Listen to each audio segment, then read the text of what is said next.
Feliz y bendecido día, aprendiendo un curso de milagros. El secreto de la verdadera oración es olvidarte de las cosas que crees necesitar. Pedir algo específico es igual que ver el pecado primero y luego perdonarlo. Del mismo modo, al orar pasas por alto tus necesidades específicas, tal como las ves, y las dejas en manos de Dios. Ahí se convierten en los regalos que le haces, pues le dicen que no antepondrás otros dioses a Él, ni que quieres otro amor que el suyo. Este libro es un comienzo, no un final.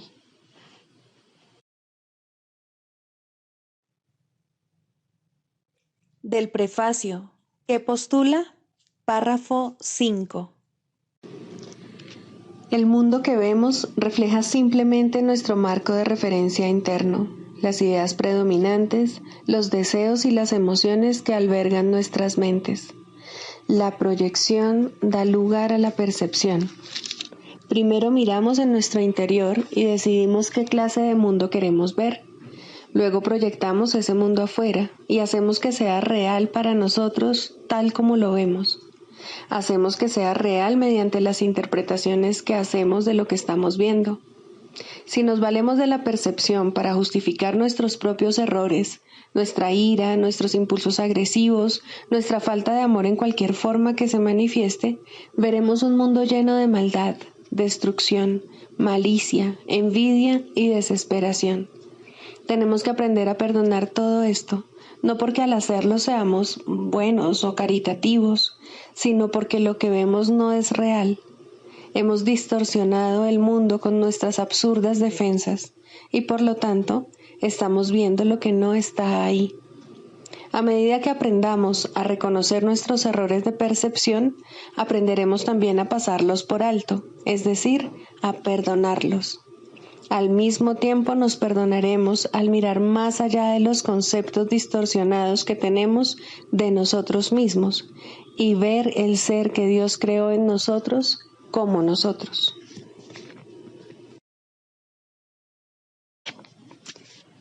Introducción. Este es un curso de milagros. Es un curso obligatorio. Solo el momento en que decides tomarlo es voluntario. Tener libre albedrío no quiere decir que tú mismo puedas establecer el plan de estudios. Significa únicamente que puedes elegir lo que quieres aprender en cualquier momento dado. Este curso no pretende enseñar el significado del amor, pues eso está más allá de lo que se puede enseñar. Pretende, no obstante, despejar los obstáculos que impiden experimentar la presencia del amor, el cual es tu herencia natural. Lo opuesto al amor es el miedo, pero aquello que todo lo abarca no puede tener opuestos. Este curso puede, por lo tanto, resumirse muy simplemente de la siguiente manera. Nada real puede ser amenazado. Nada irreal existe. En esto radica la paz de Dios.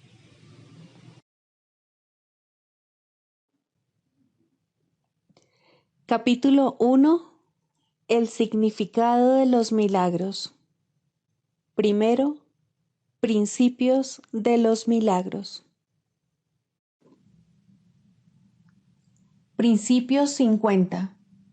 El milagro compara lo que tú has hecho con la creación, aceptando como cierto lo que concuerda con ella y rechazando como falso lo que no.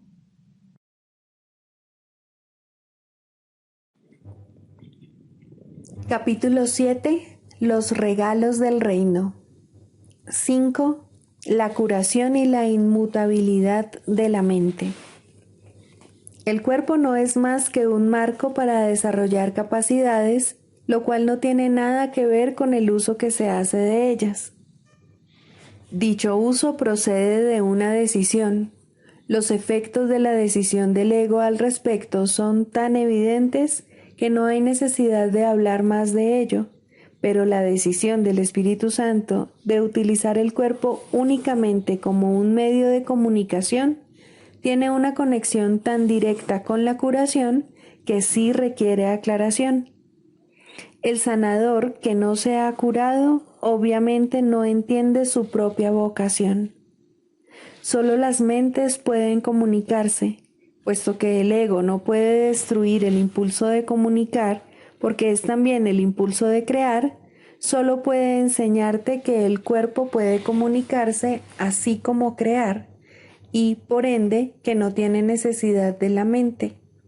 El ego, por consiguiente, trata de enseñarte que el cuerpo puede actuar como la mente y que es, por lo tanto, autosuficiente.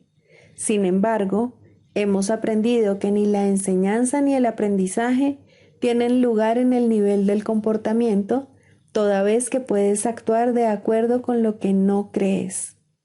Al hacerlo, sin embargo, pierdes fuerza como maestro y como estudiante, porque, tal como se ha señalado repetidamente, enseñas lo que crees. Las lecciones contradictorias se enseñan mal y se aprenden mal. Si enseñas enfermedad y curación, eres al mismo tiempo un mal maestro y un mal estudiante. La capacidad de curar es la única capacidad que cada persona puede y debe desarrollar si es que se ha de curar. Curar es el medio de comunicación del Espíritu Santo en este mundo y el único que acepta. No reconoce otro porque no acepta la confusión que el ego tiene entre mente y cuerpo. Las mentes se pueden comunicar, pero no pueden hacer daño. El cuerpo, al servicio del ego, puede hacer daño a otros cuerpos, pero eso no puede ocurrir a no ser que ya se le haya confundido con la mente. Esta situación, no obstante, puede usarse en beneficio de la curación o de la magia, pero debes recordar que la magia siempre implica la creencia de que la curación es algo perjudicial. Esta creencia completamente irracional es su premisa y, por consiguiente, no puede sino proceder irracionalmente. La curación tan solo fortalece. La magia siempre procura debilitar. La curación no percibe nada en el sanador que todos los demás no compartan con él. La magia ve siempre algo especial en el sanador que él cree que puede ofrecer como regalo a aquellos que no lo tienen. Puede que dicho sanador crea que ese regalo procede de Dios, pero resulta evidente que no entiende a Dios si cree tener algo que los demás no tienen. El Espíritu Santo no actúa al azar, y toda curación que procede de Él es siempre eficaz. A menos que el sanador cure siempre por mediación suya, los resultados variarán. Sin embargo, la curación en sí es consistente, puesto que solo la consistencia está libre de conflicto, y solo los que están libres de conflicto son íntegros. Cuando el sanador admite que hay excepciones y que unas veces puede curar y otras no, está obviamente aceptando la inconsistencia. Está, por lo tanto, en conflicto, y eso es lo que está enseñando. ¿Sería posible que lo que es de Dios no fuese para todos y para siempre?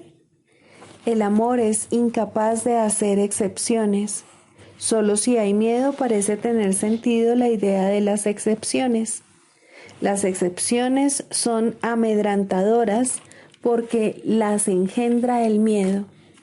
La expresión sanador temeroso es una contradicción intrínseca y es, por lo tanto, un concepto que solo para una mente en conflicto podría tener sentido. El miedo no produce alegría, la curación sí. El miedo siempre hace excepciones, la curación nunca las hace. El miedo produce disociación porque genera separación. La curación siempre produce armonía porque procede de la integración. Es predecible porque se puede contar con ella. Se puede contar con todo lo que es de Dios, porque todo lo que es de Dios es completamente real. Se puede contar con la curación porque la inspira su voz y procede de acuerdo con sus leyes.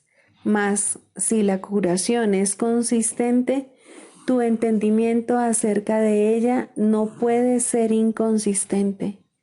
El entendimiento significa consistencia porque Dios significa consistencia. Puesto que ese es su significado, es también el tuyo. Tu significado no puede estar en desacuerdo con el suyo, porque todo lo que significas y lo único que significas procede de su significado y es como el suyo. Dios no puede estar en desacuerdo consigo mismo y tú no puedes estar en desacuerdo con Él. No puedes separar tu ser de tu Creador, quien te creó al compartir su ser contigo. El sanador que no ha sanado desea la gratitud de sus hermanos, pero él no les está agradecido. Ello se debe a que cree que les está dando algo y que no está recibiendo algo igualmente deseable a cambio.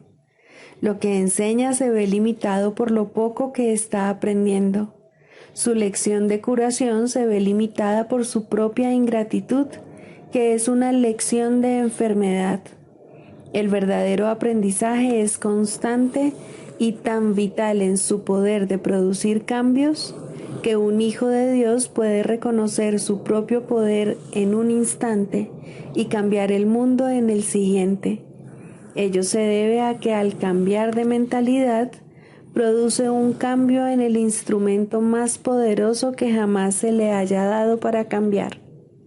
Esto no contradice en modo alguno la inmutabilidad de la mente tal como Dios la creó, pero mientras sigas aprendiendo a través del ego, creerás que has efectuado un cambio en ella. Esto te pone en una situación en la que tienes que aprender una lección aparentemente contradictoria. Tienes que aprender a cambiar de mentalidad con respecto a tu mente. Solo así puedes aprender que tu mente es inmutable. Eso es exactamente lo que estás aprendiendo cuando llevas a cabo una curación. Estás reconociendo que la mente de tu hermano es inalterable al darte cuenta de que es imposible que él hubiese podido efectuar un cambio en ella. Así es como percibes al Espíritu Santo en él. El Espíritu Santo en él es el único que nunca cambia su mente.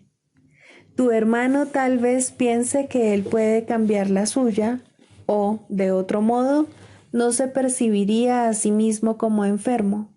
No sabe, por lo tanto, lo que es su ser. Si solo ves en él lo inalterable, en realidad no lo has cambiado. Al cambiar de mentalidad acerca de su mente por él, le ayudas a anular el cambio que su ego cree haber efectuado en él. De la misma forma en que puedes oír dos voces, también puedes ver de dos maneras distintas. Una de ellas te muestra una imagen o un ídolo al que tal vez veneres por miedo, pero al que nunca amarás. La otra te muestra solo la verdad, a la que amarás porque la entenderás. Entender es apreciar porque te puedes identificar con lo que entiendes, y al hacerlo parte de ti, lo aceptas con amor. Así es como Dios mismo te creó, con entendimiento, con aprecio y con amor. El ego es absolutamente incapaz de entender esto porque no entiende lo que fabrica, ni lo aprecia, ni lo ama. El ego incorpora a fin de arrebatar. Cree literalmente que cada vez que priva a alguien de algo, él se engrandece. He hablado a menudo de la expansión que se produce en el reino mediante tus creaciones, las cuales pueden ser creadas únicamente como lo fuiste tú. El reino, que no es sino gloria excelsa y júbilo perfecto, reside en ti para que lo des. ¿No te gustaría darlo? No puedes olvidarte del Padre porque yo estoy contigo y yo no puedo olvidarme de Él. Cuando te olvidas de mí, te olvidas de ti mismo y de aquel que te creó. Nuestros hermanos son olvidadizos, por eso es por lo que necesitan que te acuerdes de mí y de aquel que me creó. Mediante ese recuerdo puedes cambiar sus mentes con respecto a ellos mismos, tal como yo puedo cambiar la tuya. Tu mente es una luz tan potente que tú puedes contemplar las mentes de tus hermanos e iluminarlas, tal como yo puedo iluminar la tuya. No quiero compartir mi cuerpo en el acto de comunión porque no estaría compartiendo nada, porque iba a tratar de compartir una ilusión con los santísimos hijos de un santísimo Padre, y sin embargo lo hago.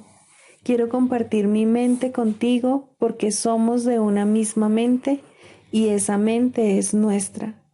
Contempla solo esa mente en todas partes porque solo esa mente está en todas partes y en todas las cosas.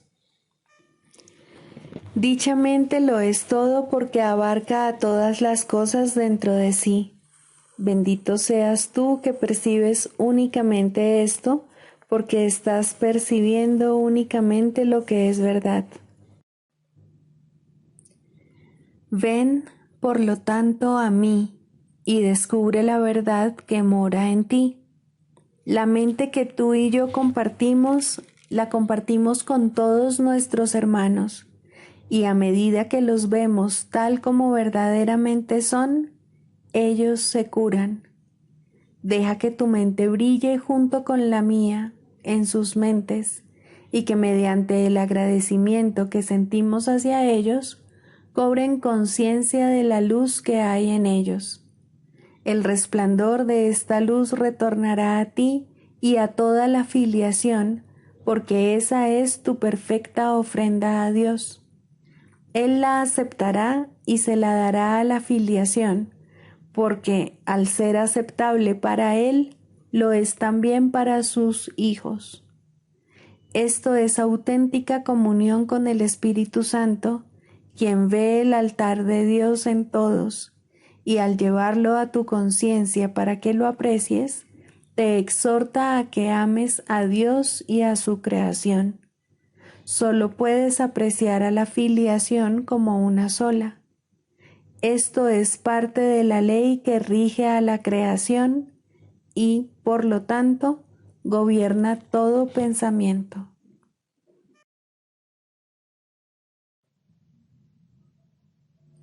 Libro de ejercicios, lección 123. Gracias, Padre, por los regalos que me has concedido. Sintámonos agradecidos hoy. Hemos llegado a sendas más llevaderas y a caminos más despejados. Ya no nos asalta el pensamiento de volver atrás, ni resistimos implacablemente a la verdad. Aún hay cierta vacilación, algunas objeciones menores y cierta indecisión, pero puedes sentirte agradecido por tus logros, los cuales son mucho más grandes de lo que te imaginas. Dedicar ahora un día a sentirte agradecido te aportará el beneficio adicional de poder tener un atisbo de lo grande que ha sido tu progreso y de los regalos que has recibido. Alégrate hoy con amoroso agradecimiento de que tu Padre no te haya abandonado a tu suerte, ni de que te haya dejado solo vagando en las tinieblas. Agradece que te haya salvado del ser que creíste haber hecho para que ocupara su lugar y el de su creación. Dale gracias hoy. Da gracias de que Él no te haya abandonado y de que su amor ha de refulgir por siempre sobre ti, eternamente inmutable. Da gracias a sí mismo por tu inmutabilidad, pues el Hijo que Él ama es tan inmutable como Él mismo. Agradece que se te haya salvado. Alégrate de tener una función que desempeñar en la salvación. Siéntete agradecido de que tu valía exceda con mucho los míseros regalos que le diste a quien Dios creó como su Hijo, y de que excede también los mezquinos juicios que emitiste en contra suya. Elevaremos hoy nuestros corazones llenos de agradecimiento por encima de la desesperanza, y alzaremos nuestros ojos agradecidos que ya no mirarán al suelo. Hoy entonaremos el himno de gratitud en honor al ser que Dios ha dispuesto que sea nuestra verdadera identidad en Él. Hoy le sonreiremos a todo aquel que veamos y marcharemos con paso ligero según seguimos adelante para llevar a cabo nuestro cometido. No caminamos solos y damos gracias de que a nuestra soledad haya venido un amigo a traernos la palabra salvadora de Dios. Gracias a ti por escucharlo. Su palabra es muda si no se la oye. Al darle gracias a Él, se te dan a ti también. Un mensaje que no se haya oído no puede salvar al mundo, por muy poderosa que sea la voz que lo comunique, o por muy amoroso que sea el mensaje. Gracias a ti que has oído, pues así te vuelves el mensajero que lleva la voz de Él consigo y que la deja resonar por todo el mundo. Acepta hoy las gracias que Dios te da al darle tú las gracias a Él, pues Él quiere ofrecerte las gracias que tú le das, puesto que acepta tus regalos llenos de amorosa gratitud y te los devuelve multiplicados miles y cientos de miles de veces más.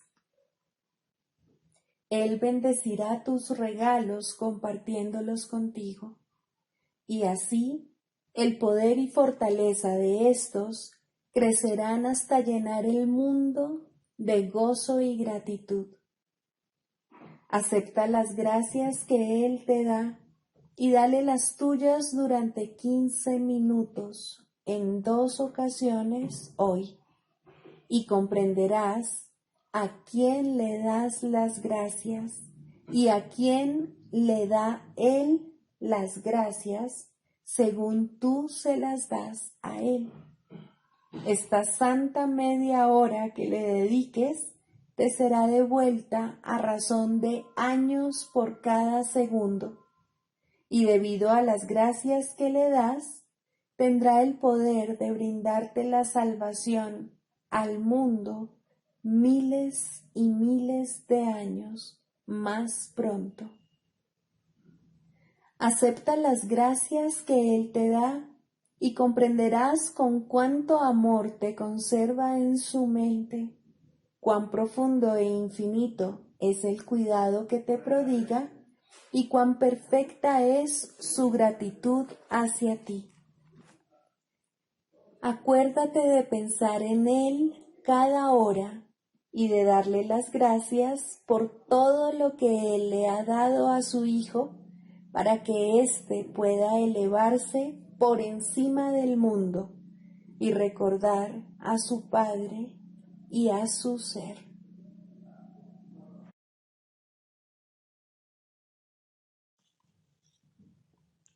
Del Manual para el Maestro, pregunta 4. ¿Cuáles son las características de los maestros de Dios? 3. Tolerancia. Los maestros de Dios no juzgan.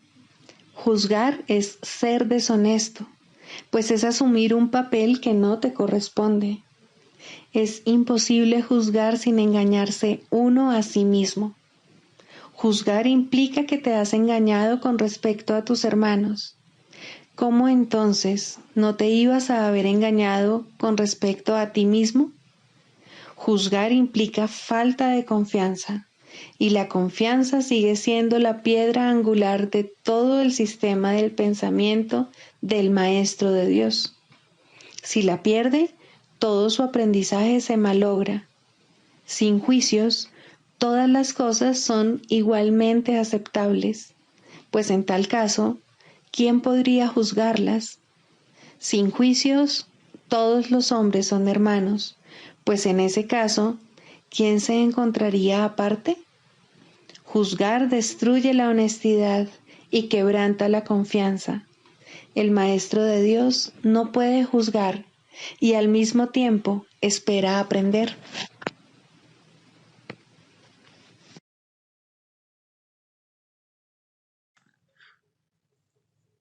Manual para el Maestro, pregunta 3. ¿Cuáles son los niveles de enseñanza? Los maestros de Dios no tienen un nivel de enseñanza fijo. Cada situación de enseñanza-aprendizaje entraña en sus inicios una relación diferente, si bien el objetivo final es siempre el mismo: hacer de la relación una relación santa, en la que ambos puedan ver al Hijo de Dios libre de pecado. No hay nadie de quien un maestro de Dios no pueda aprender, de manera que no hay nadie a quien Él no pueda enseñar. Desde un punto de vista práctico, no obstante, es imposible que pueda llegar a conocer a todo el mundo, o que todo el mundo lo pueda encontrar a Él. Por lo tanto, el plan dispone que cada maestro de Dios establezca contactos muy específicos. En la salvación no hay coincidencias. Los que tienen que conocerse se conocerán, ya que juntos tienen el potencial para desarrollar una relación santa. Están listos el uno para el otro. El nivel más simple de enseñanza aparenta ser bastante superficial. Consiste en lo que parecen ser encuentros fortuitos, el encuentro de dos supuestos extraños en un ascensor por casualidad. El niño que sin mirar a dónde va se tropieza con un adulto por accidente. Dos estudiantes que de pronto se encuentran caminando juntos a casa. Estos encuentros no ocurren al azar. Cada uno de ellos tiene el potencial de convertirse en una situación de enseñanza-aprendizaje. Quizá los dos supuestos extraños en el ascensor se sonrían el uno al otro. Tal vez el adulto no reprenda al niño por haber tropezado con él, y tal vez los estudiantes se hagan amigos. Es posible incluso, en el nivel de encuentro más fortuito, que dos personas pierdan de vista sus intereses separados, aunque solo sea por un instante. Ese instante será suficiente. La salvación ha llegado. Es difícil entender que el concepto de niveles de enseñanza del curso universal esté tan desprovisto de significado en la realidad como lo está el concepto del tiempo. La ilusión de uno permite la ilusión de otro. Con el tiempo, el Maestro de Dios parece comenzar a cambiar de parecer acerca del mundo con una sola decisión. Y luego, a medida que la enseña, aprende más y más acerca de esa nueva orientación. Hemos hablado ya de la ilusión del tiempo, pero la ilusión de diferentes niveles de enseñanza parece ser algo distinto. Quizá la mejor manera de demostrar que estos niveles no pueden existir es simplemente diciendo que todo nivel en la situación de enseñanza-aprendizaje es parte del plan de Dios para la expiación, y su plan no puede tener niveles por ser un reflejo de su voluntad. La salvación está siempre lista y siempre presente. Los maestros de Dios operan en diferentes niveles, pero el resultado es siempre el mismo. Cada situación de enseñanza-aprendizaje es máxima en el sentido de que cada persona involucrada aprende lo máximo que puede de la otra en ese momento. En ese sentido, y solo en ese sentido, podemos hablar de niveles de enseñanza. Si usamos esta definición de niveles de enseñanza, el segundo nivel es una relación más prolongada en la que, por algún tiempo, dos personas se embarcan en una situación de enseñanza-aprendizaje bastante intensa y luego parecen separarse. Al igual que en el primer nivel, estos encuentros no son por casualidad, ni lo que aparenta ser al final de la relación es realmente un final. Una vez más, cada uno de ellos aprendió lo máximo posible durante el tiempo que estuvieron juntos. Los que se han conocido, no obstante, volverán algún día a encontrarse, pues el destino de toda relación es hacerse santa. Dios no se equivoca con respecto a su Hijo. El tercer nivel de enseñanza se da en relaciones que una vez formadas son de por vida. En estas situaciones de enseñanza-aprendizaje se le provee a cada persona de un compañero de aprendizaje determinado que le ofrece oportunidades ilimitadas de aprender. Por lo general, no hay muchas relaciones de este tipo, ya que su existencia implica que las personas en cuestión han alcanzado simultáneamente un nivel en el que el equilibrio entre aprendizaje y enseñanza es perfecto. Esto no significa que necesariamente se den cuenta de ello. De hecho, en la mayor parte de las ocasiones no se dan cuenta. Puede que incluso haya bastante hostilidad entre ellos por algún tiempo, o tal vez de por vida, mas si así lo deciden, tienen ante sí la lección perfecta y pueden aprenderla. Y si deciden aprenderla, se convierten en los salvadores de los maestros que flaquean y que incluso parecen fracasar. Es imposible que un maestro de Dios no encuentre la ayuda que necesita.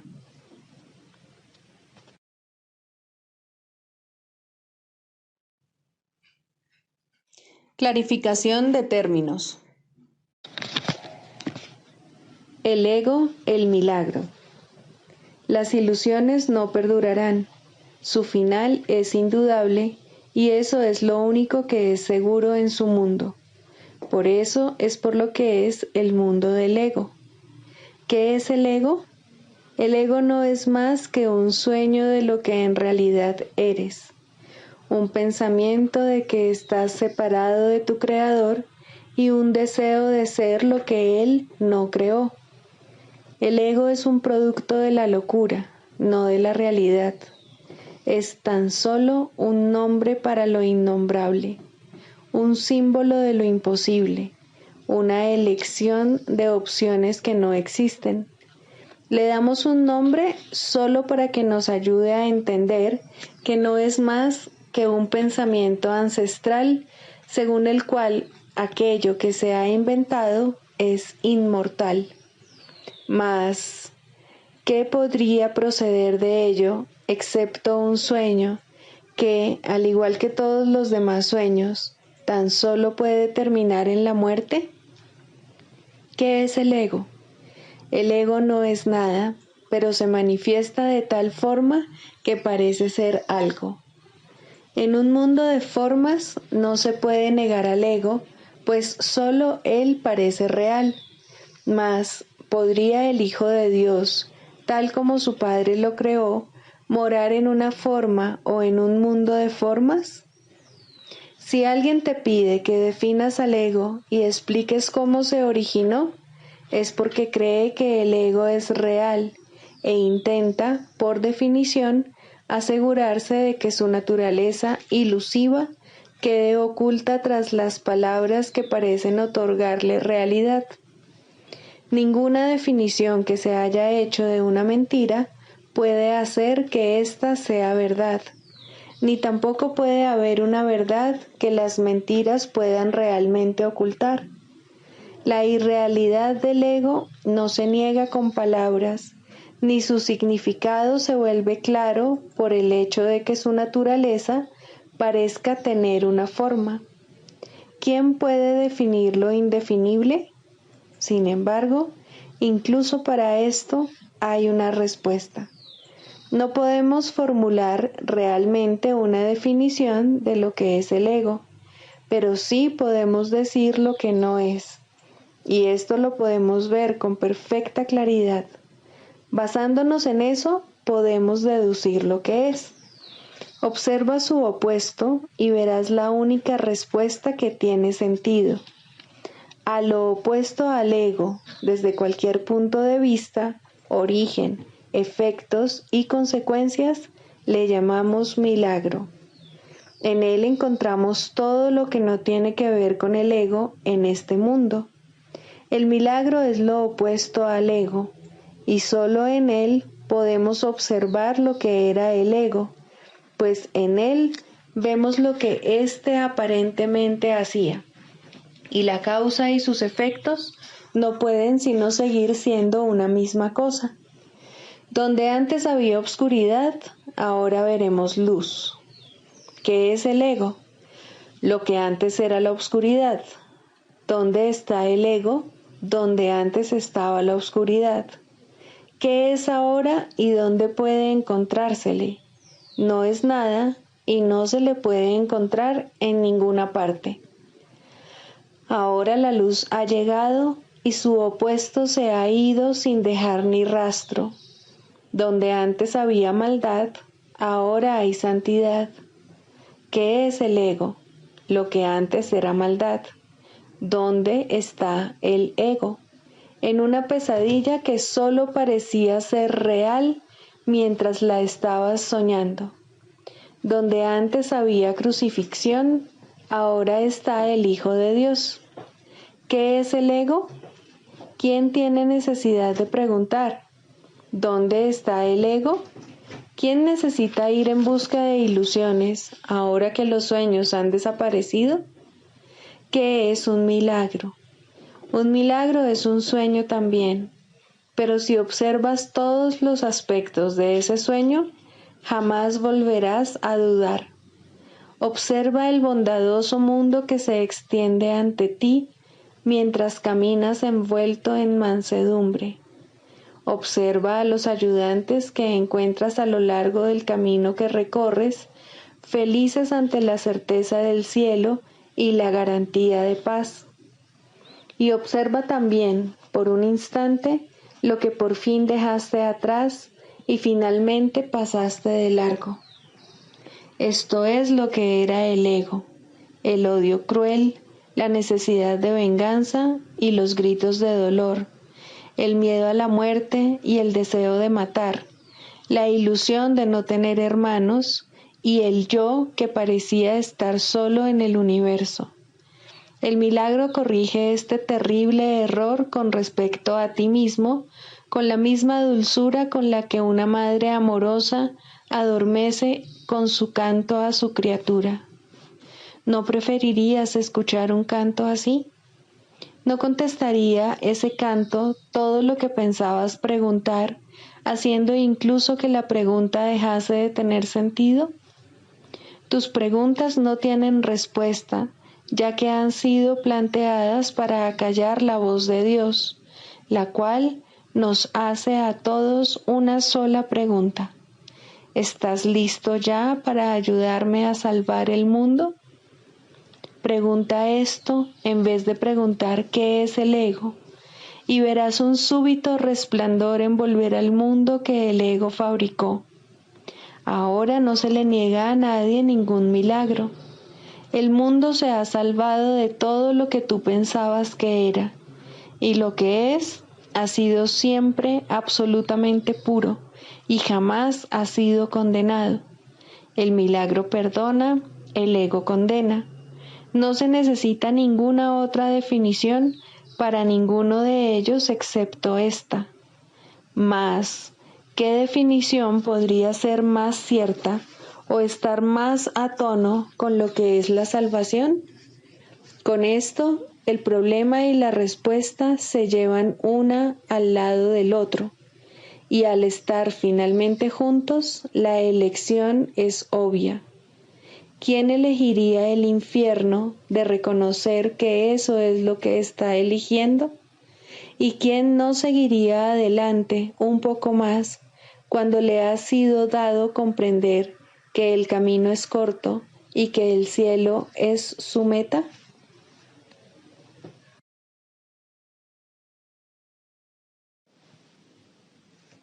El proceso de la psicoterapia. Segundo, el lugar de la religión en la psicoterapia. Para ser un maestro de Dios no es necesario ser religioso ni creer en Dios en ninguna medida. Es necesario, no obstante, enseñar perdón en lugar de condenación. Mas ni siquiera en esto se requiere total consistencia, pues cualquiera que hubiese llegado a este punto podría enseñar lo que es la salvación en un instante y sin una sola palabra. Sin embargo, quien lo ha aprendido todo no necesita un maestro, y el que ha sanado no necesita un terapeuta. Las relaciones personales siguen siendo el templo del Espíritu Santo y con el tiempo se volverán perfectas y se restituirán a la eternidad.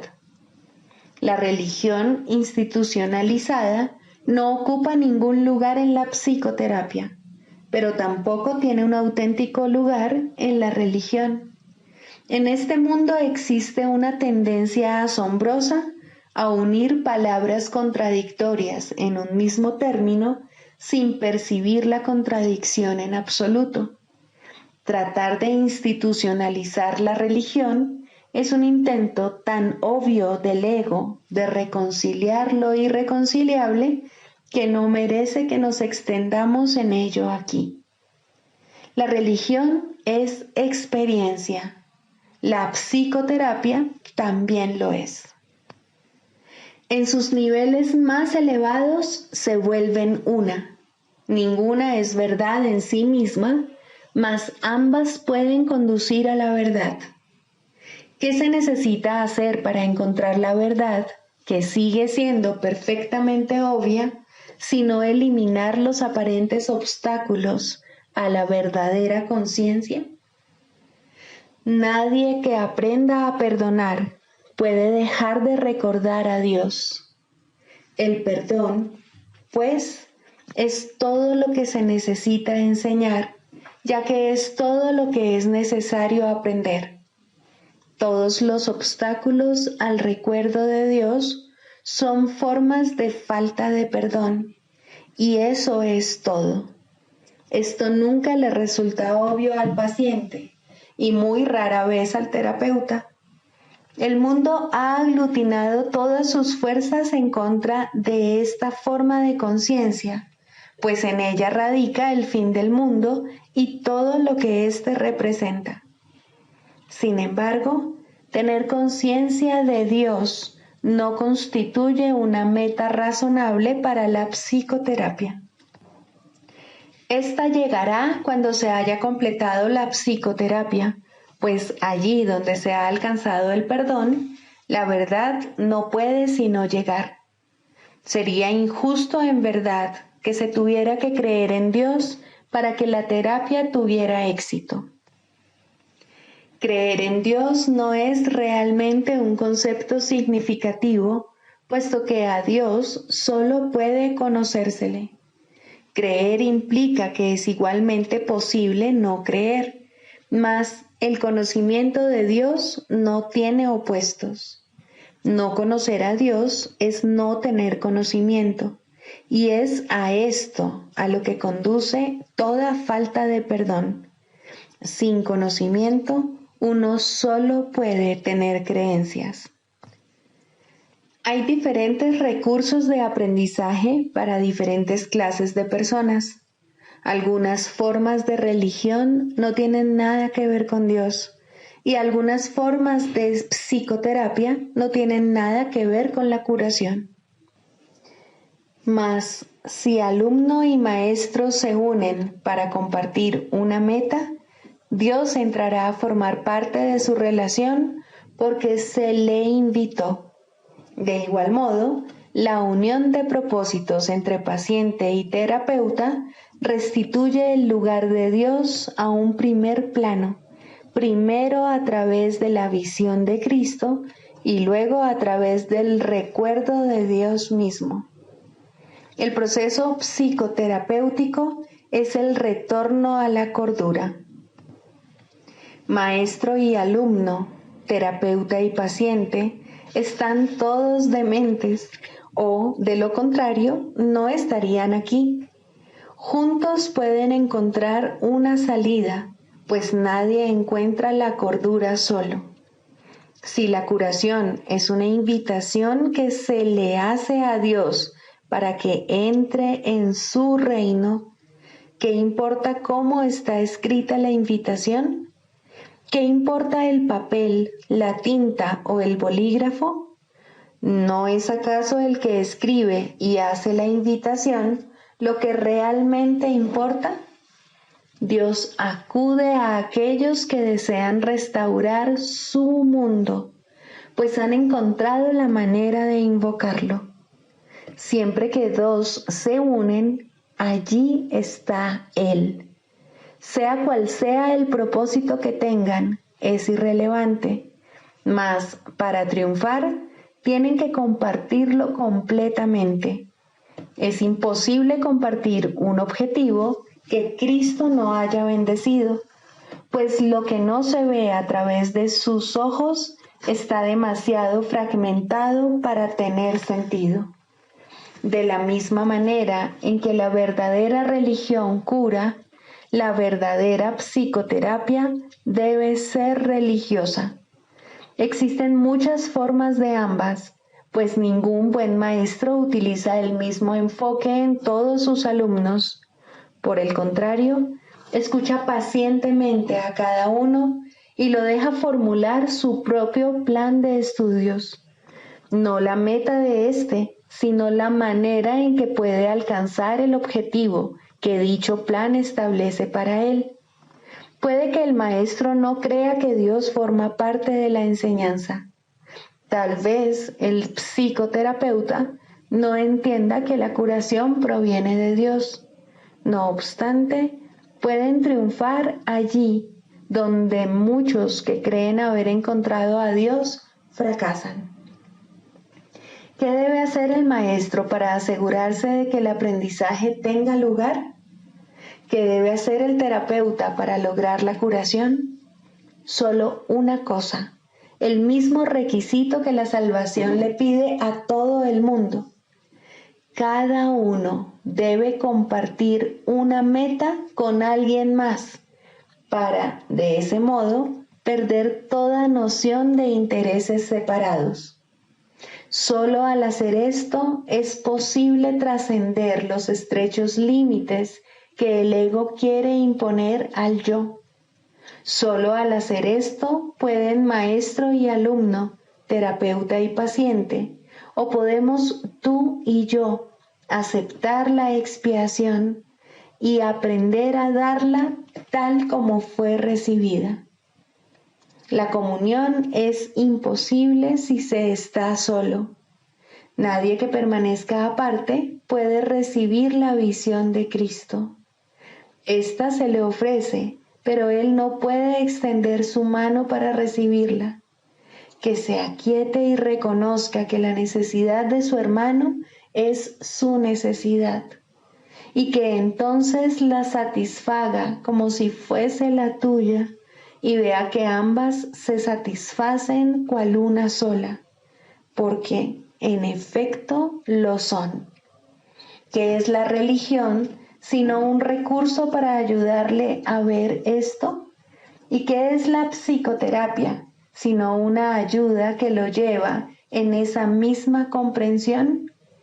Es la meta la que hace que estos procesos sean el mismo, pues son uno en propósito, y, por ende, no pueden sino ser uno en los medios.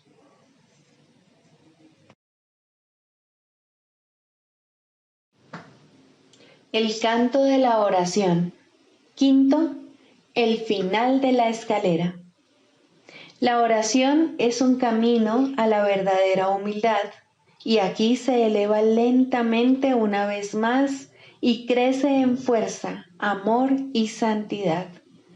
Deja que abandone el suelo desde donde comienza a elevarse hacia Dios, y la verdadera humildad vendrá por fin a agraciar la mente que pensó que se enfrentaba al mundo sola.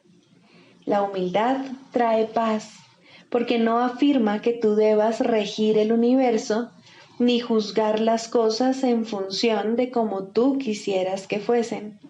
Deja a un lado felizmente todos los insignificantes dioses, no con resentimiento, sino con honestidad y con el reconocimiento de que no sirven para nada.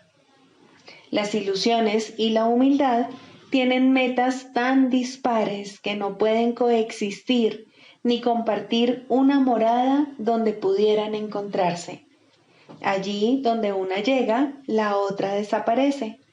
Los que son verdaderamente humildes no tienen otra meta que Dios, porque no necesitan ídolos, y la defensa ya no tiene objeto.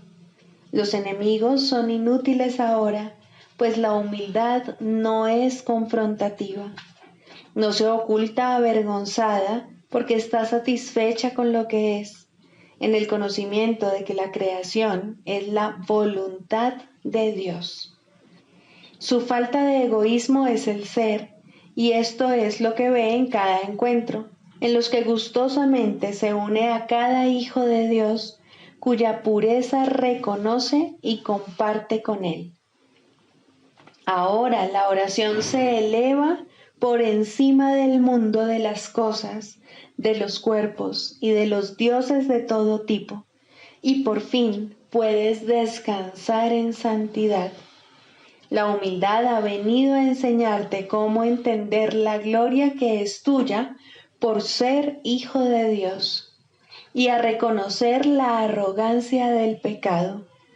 Un sueño ocultaba la faz de Cristo de ti, mas ahora puedes contemplar su impecabilidad. La escalera ha llegado muy alto, ya casi estás en el cielo. Es muy poco lo que queda por aprender antes de que la jornada finalice. Ahora puedes decir a todo aquel que venga a unirse contigo en oración: no puedo ir sin ti, pues eres parte de mí. Y así es, en verdad. Ahora puedes orar solo por lo que realmente compartes con Él, pues has comprendido que nunca se marchó y que tú, que parecías estar solo, eres uno con Él. Este es el final de la escalera, pues ya no hay nada más que aprender. Ahora te encuentras ante el umbral del cielo con tu hermano a tu lado.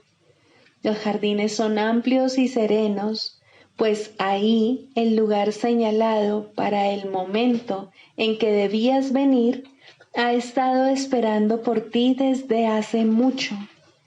Ahí finaliza el tiempo para siempre. En ese umbral, la eternidad misma se une a ti.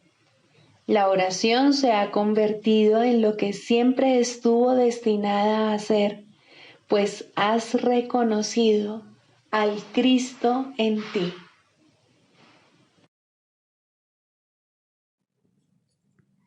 Sigamos a Jesús haciendo del perdón algo tan natural como respirar y algo tan vital como el aire. Amén.